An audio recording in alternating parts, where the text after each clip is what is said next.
conflict arises from the clash of perceptions, goals, or values in an arena where people care about the outcome. Different ideas and interests and things like that. If the management of that conflict is not effective, okay, it can totally disrupt the entire group process. So it goes. This article our team looked at, and that we're now presenting here, talks about the different types of conflict. As far as the values of team members, attitudes of team members, and we'll talk about that a little bit more here in a moment. You've got substantive types of conflicts, which is a disagreement over ideas, information, with different reasoning or evidence, okay, that backs those ideas.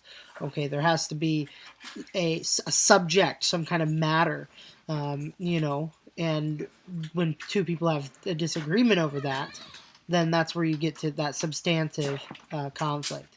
And then you also have what is called a procedural conflict, which it talks about more so the attitudes of team members and things of that nature.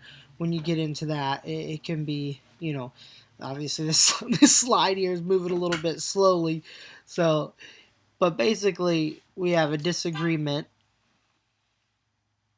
over the way to achieve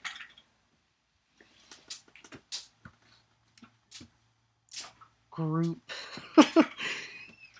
this should be really a little bit faster. A way to achieve group goals. Okay, there we go.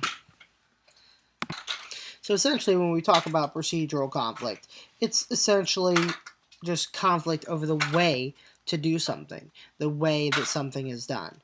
Okay, and that's where your attitudes of team members and the goals or expectations, the processes and expected outcomes kind of come into play.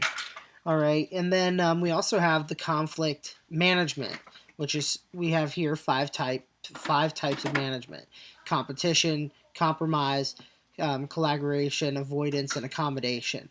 Okay, these are the different ways that we can manage conflict, and that's through competition, group competition, or compromise, one person and another person meeting in the middle, collaboration through essentially everybody kind of coming together and say, hey, what can we do to fix these? And then avoidance is just kind of everybody just kind of saying, okay, let's just avoid this in its entirety. We're going to avoid this as a problem area, and we're just going to avoid that. And then accommodation is kind of where we come into it, and we say, okay, this is where we're having this issue, and we're going to go ahead and make these changes or do these things to meet the needs of this one individual or number of individuals in which this conflict is arising.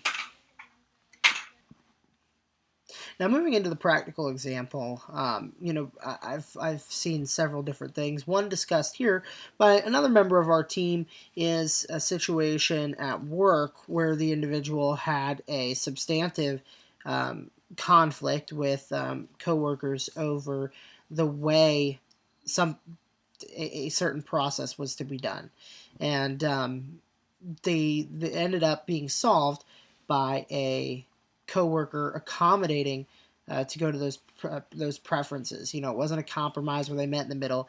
It was actually an accommodation in which the coworker chose to meet those preferences that the other individual was set forth.